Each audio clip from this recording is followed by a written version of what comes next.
बिस्मिल्लाहिर्रहमानिर्रहीम। सबसे पहले हुजूर करीम सल्लल्लाहु अलैहि वसल्लम के निज़ात किलों को फ़तह करने का अज़म फ़रमाया और निज़ात के किलों में सबसे पहले किला अल-नाइम का मुसाहिरा किया और जल्द ही अल-नाइम के बाद दूसरे किले भी फ़तह हो गए। अलबत्ता अल-कमूस निहायत मुस्तहकम और मजबूत किला था, उसको फ़तह करना एक मसला बन गया। हर सुबह मुसलमान उस किले पर हमला करते और शाम को वापस आ जाते। कई दिन तक उसका मुसाहिरा जारी रहा। खैबर की मज़र आप व हवा के बाइस हजूर करीम सल्लल्लाहु अलैहि वसल्लम बीमार हो गए। हजूर सल्लल्लाहु अलैहि वसल्लम ने अपना परचम हजरत अबू बकर सिद्दीक रज़ी अल्लाह अन्हु को अता फरमाया।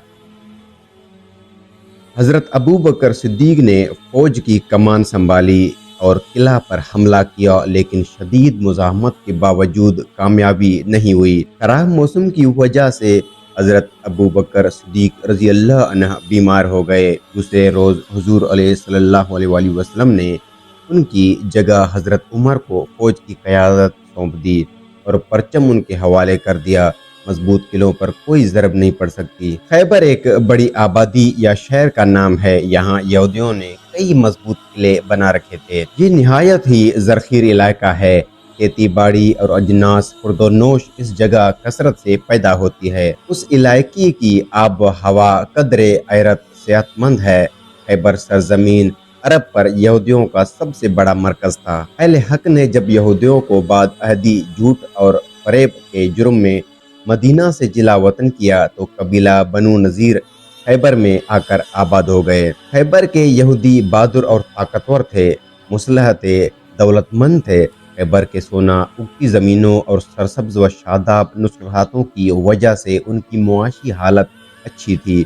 आमदनी इनकम व आफर थी।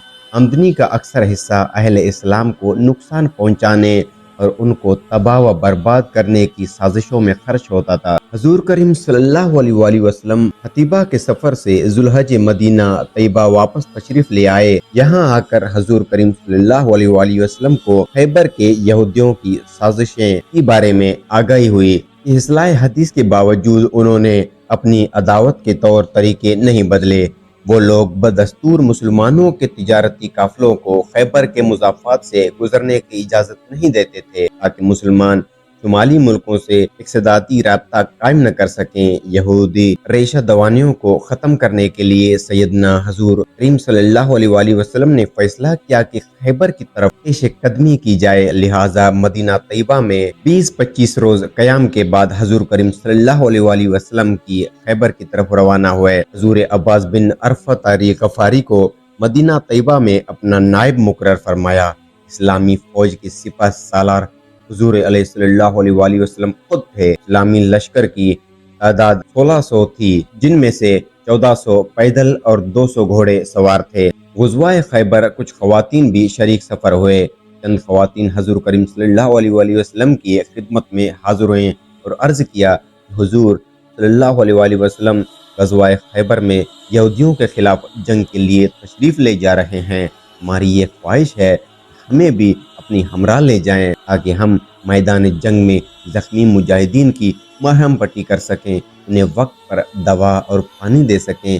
हम लड़ाई के दौरान तीर उठा उठा कर ले आएंगे और मुजाहिदीन को देंगे। इस तरह हम सिपाहियों की मदद करेंगे। हजूर करीम सल्लल्लाहु अलैहि वसल्लम ने उनका ये जोश और जज्बा देखते हुए इजाज़त अता फरमाई। खैबर से थोड़े फासले पर बनु गतफ़ान के कबाइल आबाद थे। ये कबाइल यहूदियों के मुआवतन और मददगार थे। ग़ज़वाए खंदक में भी ये मुसलमान के खिलाफ रहते थे। जब बनु गतफ़ान को इत्तला मिली कि हजूर करीम सल्लल्लाहु अलैहि वसल्लम खैबर पर हमला करने के लिए रवाना हो गए हैं, तो उन्होंने अपनी जंगों जवानों को जमा किया ताकि अहल खैबर की मदद के लिए रवाना हों। हजूर करीम सल्लल्लाहु अलैहि वसल्लम ने आला हरबी बसीरत से काम लेते हुए लश्करगाह के लिए ऐसी जगह मुंतखब फरमाई कि खैबर और गफ्तान का दरमियानी रास्ता काट डाला, ताकि बनु गतफ़ान अहल खैबर की मदद न कर सकें। दूसरी जानिब बनु गतफ़ान खैबर की तरफ एक मंजिल तय कर चुके थे। उन्हें शोर सुनाई दिया।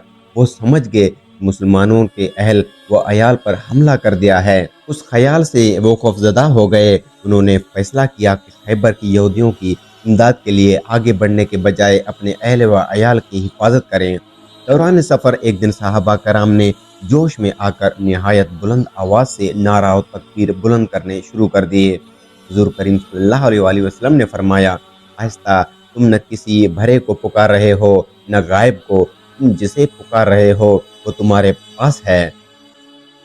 جب یہ کارواں حدود خیبر میں داخل ہوا تو حضور کریم صلی اللہ علیہ وآلہ وسلم نے کارواں کو قیام کا حکم دیا۔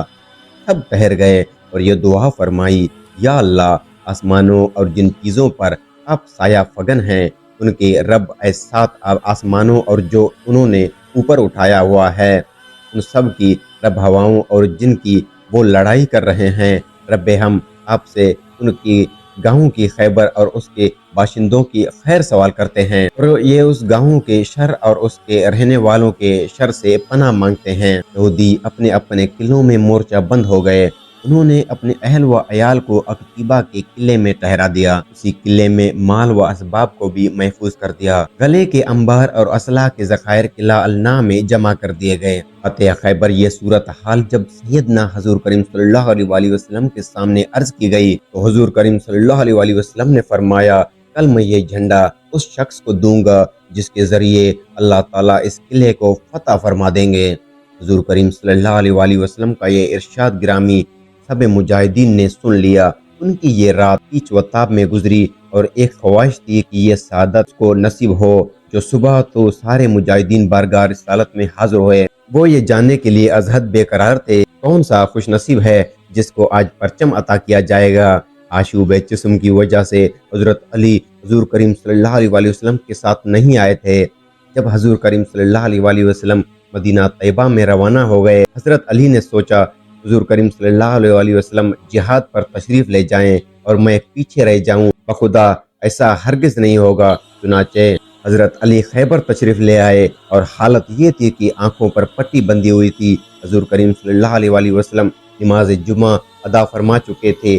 جھنڈا منگوایا اور پوچھا، علی کہاں ہے؟ عرض کیا، ان کی دونوں آنکھیں دکھ رہی ہیں اس لیے یہاں موجود نہیں۔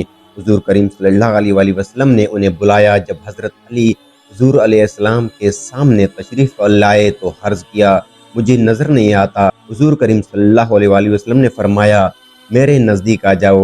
سیدنا علی فرماتے ہیں، حضور کریم صلی اللہ علیہ وآلہ وسلم نے میرا سر اپنی گود میں رکھا اور لحاف دہن میری آنکھوں پر لگایا تو اسی وقت میری آنکھیں ٹھیک ہو گئیں اور مجھے حضور کریم صلی اللہ علیہ وآلہ وسلم نے اپنا پرچم عطا فرما دیا اور ہدایت فرمائی کہ پہلے دشمنوں کو اسلام کی دعوت دینا اور انہیں اللہ تعالیٰ کے حقوق سے آگاہ کرنا۔ اگر تمہاری تبلیغ میں کوئی ایک آدمی بھی راہ راست پر آ گیا تو تمہارے لیے سرخ اونٹوں سے بہتر ہے۔ حضرت علی رخصت ہو کر قلعے کے سامنے تشریف لے گئے اور جا کر اپنا جھنڈا نصب کر دیا۔ ایک یہودی نے اس قلعے کی چھت سے جھانکا اور پوچھا، آپ کون ہیں؟ حضرت علی نے فرمایا، میں علی ہوں۔ یہودی کے منہ سے نکلا، اس خدا کی قسم جس نے موسیٰ پر توریت نازل کی، آپ یہودیوں پر غالب آ جائے گی۔ یہودیوں نے حضرت علی کی دعوت اسلام کو مسترد کر دیا اور لڑائی کے لیے مد مقابل آ گئے اور اپنا جنگجو آگے بھیجا۔ حضرت علی اس مقابلہ کرنے کے لیے آگے بڑھے اور پلک جھپکنے پر اس کا کام تمام کر دیا۔ اس طرح یہودیوں کی ہر طرف سے کئی جانباز جنگجو آئے اور کوئی بھی کامیاب نہیں ہوا۔ جنگ خیبر کے دوران حضرت علی نے 10 دن میں 4 قلعوں کو فتح کیا، جبکہ بقیہ قلعوں میں رہنے والوں نے خود ہی ہتھیار ڈال دیے۔